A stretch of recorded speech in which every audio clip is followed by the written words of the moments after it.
ଆମର ଭବପ୍ରସାଦ ଜେଲ୍ ଯାଇଛନ୍ତି ମା ପାଇଁ ଯାଇଛି, ଅସୁବିଧା କ'ଣ ଅଛି? ତା ନିରୀହ ଭାଇ ମାନେ ମିଛ କେସ୍ରେ କରିକି ପୁରଉଛନ୍ତି, ମିଛ କାହିଁକି? ସେ ଭାସି ପାଉ, କିଛି ଅସୁବିଧା ନାହିଁ। ଭବପ୍ରସାଦ ଦାସ ମା ଆଉ ତାର ମାଟି ପାଇଁ ଲଢ଼ିକି ଜେଲ୍ ଯାଇଛି। ତାର କର୍ମୀ ଭାଇ ମାନେ ଯେଉଁମାନେ ମା ବିରଜାଙ୍କ ପ୍ରକଳ୍ପ ପାଇଁ ଆଉ ମାଟି ପାଇଁ ଲଢ଼ିକି ଜେଲ୍ ଯାଇଛି। ମୁଁ ହାତ ଯୋଡ଼ିକି ଗଣମାଧ୍ୟମକୁ କହୁଛି, ଦୟାକରି ମୋ ବିଷୟରେ ଯାହା ମିଛ ସତ କହୁଛନ୍ତି କୁହନ୍ତୁ, କିନ୍ତୁ ମାଙ୍କ କଥାକୁ ପ୍ରକୃତ ତଥ୍ୟ ଆଣନ୍ତୁ। ଗୌତମ ବାବୁ ଜାଣିଥିବେ କି ନାହିଁ, ହାଟରେ ପୁଖା ଲୋକଙ୍କୁ ପଚାରିବେ ବିରଜା ହାଟ ପାଇଁ ମୋ ବାବା କ'ଣ ସଂଘର୍ଷ କରିଥିଲେ। ମୁଁ ହାଟ ବିରୋଧ କରିବି? ହାଟ ଯେତେବେଳେ ପ୍ରଭୁ ଜଗନ୍ନାଥଙ୍କ ପ୍ରକଳ୍ପ ସହିତ ଓଡ଼ିଶାର ବିଭିନ୍ନ ମଠ ପୀଠମାନଙ୍କର ପ୍ରକଳ୍ପ ତିଆରି କରାଗଲା, ନକ୍ସା ପ୍ରସ୍ତୁତ କରାଗଲା, ମା ବିରଜାଙ୍କ ପ୍ରକଳ୍ପ ବି ପ୍ରସ୍ତୁତ କରାଗଲା, ସେତେବେଳେ ପ୍ରଶାସନ ବିଭିନ୍ନ ଷ୍ଟେକ୍ ହୋଲ୍ଡର, ସେବାୟତ, ହାଟ ମାଲିକ ଏବଂ ଦୋକାନୀ ବିଭିନ୍ନ ଷ୍ଟେକ୍ ମାନଙ୍କୁ ଡକାଗଲା। ସେତେବେଳେ ମୁଁ ବିଧାୟକ ଥିଲି। ଏକ୍ସ ଚେୟାରମ୍ୟାନ୍ ବିଷୟରେ ଲଲବାବୁ ମାନେ ଭବପ୍ରସାଦ ଦାସକୁ ଡକାଇକି ଗୋଟେ ପ୍ରେଜେଣ୍ଟେସନ୍ ଦିଆଗଲା ଯେ ମା ବିରଜାଙ୍କ ପ୍ରକଳ୍ପ ଏଇଭଳିଆ କରାଯିବ। ଏତିକି ଲୋକ ପାଖାପାଖି 60 ଲୋକ ବିସ୍ଥାପିତ ହେବେ, ହାଟ ମାଲିକ ବିସ୍ଥାପିତ ହେବେ। ସେଥିରେ ମୋ ମାମୁଁ ଘର ଜାଗା ଅଧ ଏକର ଜାଗା ଥିଲା, ସିଏ ବି ବିସ୍ଥାପିତ ହେବେ।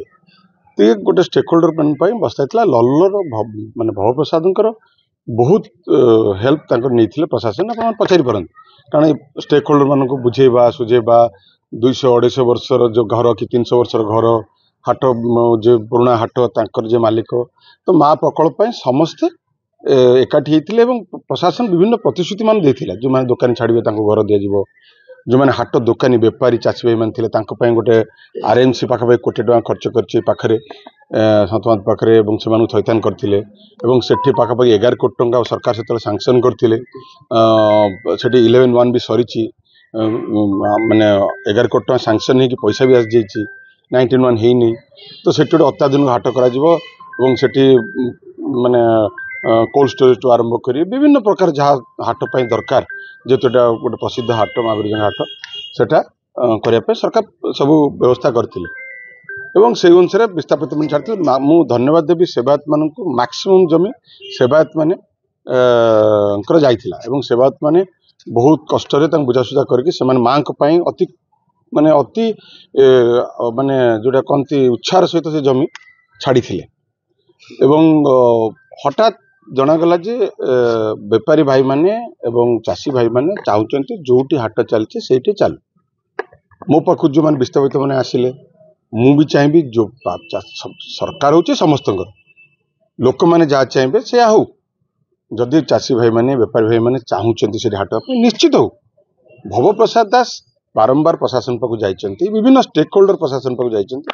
ଆଜ୍ଞା, ବିରଜା ପ୍ରକଳ୍ପ ବିଶେଷ କରି ସେବାୟତ ମାନେ ବାରମ୍ବାର ଯାଇଛନ୍ତି ଯେ ଆମକୁ ଯେଉଁ ପ୍ରକଳ୍ପ ଦେଖେଇଥିଲେ ସେ ପ୍ରକଳ୍ପକୁ ଆପଣ ଯେଉଁ ପାଖାପାଖି 3ଟା ଆଡମିନିଷ୍ଟ୍ରେଟିଭ ଆପ୍ରୁଭାଲ ହେଇଛି, ଆପଣଙ୍କର R&Bର ମାନେ ପୂର୍ତ୍ତ ବିଭାଗର, ଏବଂ ବିଭିନ୍ନ ଗୋଟେ ଆନିମେଟେଡ୍ ଦେଖା ହେଇଥିଲା, ସେଥିରେ ଟିଭି କରିକି ସମସ୍ତଙ୍କୁ ଦେଖା ହେଇଥିଲା ପ୍ରକଳ୍ପଟି ଏଇଭଳିଆ ଦେଖାଯିବ କରାଇକି। ସେମାନେ କହିଲେ ଯେ ଆମକୁ ସମସ୍ତଙ୍କୁ ଡକାଯିବ, ଯଦି ଜାଗା ବଳୁଛି ପ୍ରୋଜେକ୍ଟ ସରିଲା ପରେ, ପାର୍କିଂଠୁ ଆରମ୍ଭ କରି ପ୍ରୋଜେକ୍ଟ ସରିଲା ପରେ ଜାଗା ବଳୁଛି କମ୍ପାଉଣ୍ଡ ୱାଲ୍ ବୁଲାଯାଉ। କମ୍ପାଉଣ୍ଡ ୱାଲ୍ ବୁଲା ହେଇକି ଜାଗା ଯେଉଁଟା ବାହାରିବ ସେ ଜାଗାରେ ଚାଷୀ ଭାଇମାନେ ବେପାରୀ ମାନେ ଯାହା ଚାହୁଁଛନ୍ତି, ମୁଁ ବି ସେଥିରେ ଖୁସି, ମୁଁ ବି ସେଠି ଚାହୁଁଛି ସେମାନେ ଯାହା ଚାହୁଁଛନ୍ତି ସେୟା ହଉ। କିନ୍ତୁ ମା ବିରଜା ପ୍ରକଳ୍ପ ଯେଉଁଟା ଅରିଜିନାଲ ପ୍ରକଳ୍ପ, ସେଥିରେ ସାମାନ୍ୟତମ ଟିକେ ନ ହୋଇଯାଉ, କାରଣ ସମସ୍ତେ ଯିଏ ଭିଟାମାଟି ଛାଡ଼ିଛି ସେ ବି ଭବପ୍ରସାଦ ଉପରେ ପ୍ରେସର ପକାଉଛନ୍ତି। ମୁଁ ପା କହିଲି, ଆପଣ ଶୁଣିପାରିଲେ, ମୁଁ କହିଲି ଚାଷୀ ଭାଇମାନେ ବେପାରୀ ଭାଇମାନେ ଯାହା ଚାହୁଁଛନ୍ତି ସେୟା ହଉ। ଯେଉଁ ପ୍ରକଳ୍ପ ପ୍ରଶାସନ ସରକାର ଆସିବେ ସରକାର ଯିବେ, ବିଧାୟକ ଆସିବେ ବିଧାୟକ ଯିବେ, ମା ଅଛି ମା ରହିବ। ମୋର କହିବାର କଥା ହେଉଛି, ସେତେବେଳେ ଆମ ଦଳ ଥିଲା ସରକାରରେ, ମୁଁ ବିଧାୟକ ଥିଲି। ଏବେ ଗୌତମ ବାବୁଙ୍କ ସରକାର ଅଛି, ବିଧାୟିକା ଅଛନ୍ତି, ତାଙ୍କୁ ଡାକନ୍ତୁ, ସମସ୍ତ ଷ୍ଟେକ୍ ହୋଲ୍ଡରଙ୍କୁ ଡାକନ୍ତୁ। ସେମାନଙ୍କୁ ପ୍ରଶାସନ କ'ଣ କହିଥିଲା, ସେମାନଙ୍କୁ କ'ଣ, କାରଣ ସରକାର ପ୍ରଶାସନ ତ ବଦଳିବନି ନା, ପ୍ରଶାସନ ସେମାନଙ୍କୁ କ'ଣ କହିଥିଲା, କ'ଣ ପ୍ରତିଶ୍ରୁତି କରିଥିଲା, ପ୍ରୋଜେକ୍ଟ କ'ଣ ଦେଖେଇଥିଲା, ପ୍ରୋଜେକ୍ଟର ବର୍ତ୍ତମାନ ଆଡମିନିଷ୍ଟ୍ରେଟିଭ ମୋ ପାଖରେ ସବୁ ଅଛି, ପ୍ରୋଜେକ୍ଟ ଆପ୍ରୁଭାଲ କ'ଣ ହେଇଥିଲା, କେତେ ବାଟ ଯାଏ ପ୍ରୋଜେକ୍ଟ ହେଇଥିଲା, ତାପରେ ଯଦି ଜମି ବଳୁଛି ଏବଂ ଯଦି ଜମି ସର୍ଟ ପଡ଼ୁଛି, ପ୍ରଶାସନ ସେଠି ଆହୁରି ସରକାର ଲ୍ୟାଣ୍ଡ ଆକ୍ୱିଜିସନ କରନ୍ତୁ, ଲ୍ୟାଣ୍ଡ ଆକ୍ୱିଜିସନ କରି ବସାନ୍ତୁ ସେଠି। ଆମେ ତ ଲ୍ୟାଣ୍ଡ ଆକ୍ୱିଜିସନ କରିକି ବସେଇଛୁ ଏପଟେ, ଆମେ ପଇସା ବି ଦେଇଥିଲୁ ସେତେବେଳେ ଲ୍ୟାଣ୍ଡ ଆକ୍ୱିଜିସନ କରିକି ଏଠି ବେଟ କରିବା ପାଇଁ। ଯଦି ଚାଷୀ ଭାଇମାନେ ବେପାରୀ ଭାଇମାନେ ଚାହୁଁଛନ୍ତି ସେଠି କରାଯାଉ। ଯେତେ କରାଯିବ ସେତେ ତାଙ୍କ ପାଇଁ ଭଲ। ଏ ଲୋକଙ୍କ କଥା ସବୁବେଳେ ସରକାର ଶୁଣିବା ଦରକାର। ସେଠି ଯଦି ଜମି ମୋର ଦି ଭାଇ ସେଠି ଅଛନ୍ତି, ମାମୁ ଭାଇ ମାମୁ ପୁଅ ଦି ଭାଇ ଅଛନ୍ତି, ସେମାନେ ଜମି ତାଙ୍କ ପଇସା କୋର୍ଟରେ ଡିପୋଜିଟ୍ ହେଇଛି, ଯଦି ସେମାନେ ବୁଝେଇ ପାରୁନାହାନ୍ତି ମୋ ଭାଇଙ୍କୁ, ମୁଁ ବି ତାଙ୍କ ସହିତ ସହଯୋଗ କରିବି ମୋ ଭାଇମାନଙ୍କୁ ବୁଝେଇବା ପାଇଁ ଯେ ସରକାର ଯଦି ଜମି ଚାହୁଁଛନ୍ତି ଜମି ଦିଅ ଏବଂ ସେଠି ହାଟ ହଉ। ମା ଏଣ୍ଟାର ଏଫର୍ଟ ହେଉଛି ମା ବିରଜା ପ୍ରକଳ୍ପରେ ସାମାନ୍ୟତମ ଆଞ୍ଚ ନ ଆସୁ। ପ୍ରଶାସନ ଏବେ କହୁଛି, ଆଗରୁ କ'ଣ କରୁଥିଲା? କାହିଁକି ଏତେ ବାଟ ଯିବ? କାହିଁକି ଲଢ଼େଇ ହବ? କାହିଁକି ନିରୀହ ଲୋକମାନେ ଅସୁବିଧା ପଡ଼ିବେ? କ'ଣ ପାଇଁ ପଡ଼ିବେ? ସେଇଟା ତ ମୁଁ ପ୍ରଶ୍ନ ପଚାରୁଛି।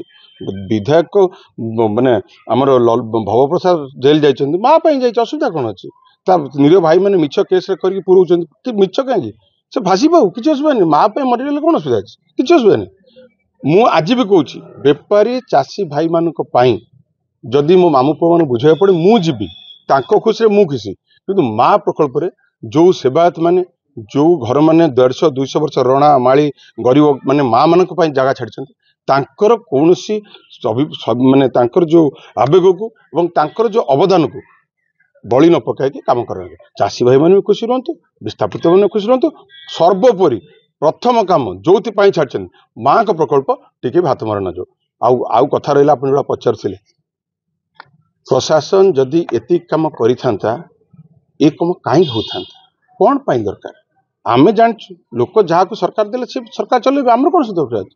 କିନ୍ତୁ ମା ତ ରହିବ ନା, ମା କାମ ହଉ। ଏଠି ଫ୍ଲାଗ ମାର୍ଚ୍ଚ କରୁଛନ୍ତି ଗୋଟେ ଲୋକ କାହିଁକି? ଲୋକଙ୍କର କିଛି ନାହିଁ, ଲୋକ କ'ଣ ମା ଚାହୁଁଛନ୍ତି? କ'ଣ ଅଶାନ୍ତ?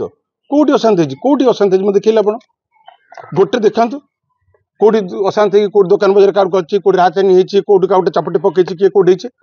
ଯାହା ହେଇଛି ବିରଜା ହାଟରେ ହେଇଛି। କାହିଁକି? ନା ପ୍ରକଳ୍ପ ପାଇଁ। ବଜାରରେ ଆପଣ ଦେଖିଛନ୍ତି ଅଶାନ୍ତ ଯୋଉଠି ହୁଏ କି ଗୋଟେ ଲ ଆଣ୍ଡ ଅର୍ଡର ସିଚୁଏସନ ହୁଏ, କୋଉ ଦୋକାନ ବଜାର ଭାଙ୍ଗିଲେଣି, କୋଉଠି ଗ୍ଲାସ ପକେଟ ଭାଙ୍ଗିଲେଣି, କି କାହାର ଗାଡି ଅଟକେଇ ଭାଙ୍ଗିଲେଣି, କୋଉଠି ଗୋଟେ କି ଗୋଟେ ମୋ ସହରବାସୀଙ୍କ ପାଦ ତଳକୁ ତାଙ୍କ ପାଦ ଚାଟିଲେ ବି ମୋର ଋଣ ସୁଝି ପାରିବି ତାଙ୍କର। ପଦେ କହିଛନ୍ତି ସେମାନେ ଚାହୁଁଛନ୍ତି ତାଙ୍କ ମାର ପ୍ରକଳ୍ପ ଠିକ ରହୁ। ଗୋଟେ ବି ଏଠି ଆପଣ ଦେଖିଛନ୍ତି ଲ ଆଣ୍ଡ ଅର୍ଡର ସିଚୁଏସନ ହେଇଛି? ସରକାର ତାଙ୍କ ଦମ୍ଭ ଦେଖାଉଛନ୍ତି। ଭାଇ ଆମେ ସରକାରଙ୍କ ଦମ୍ଭ ଜାଣିଛୁ, ସରକାର ଆମେ ଥିଲୁ, ସରକାର ଦମ୍ଭ ଆମେ ଜାଣିଛୁ। ଆମେ ମା ପାଇଁ ମରିବା ପାଇଁ ରେଡି ଅଛୁ।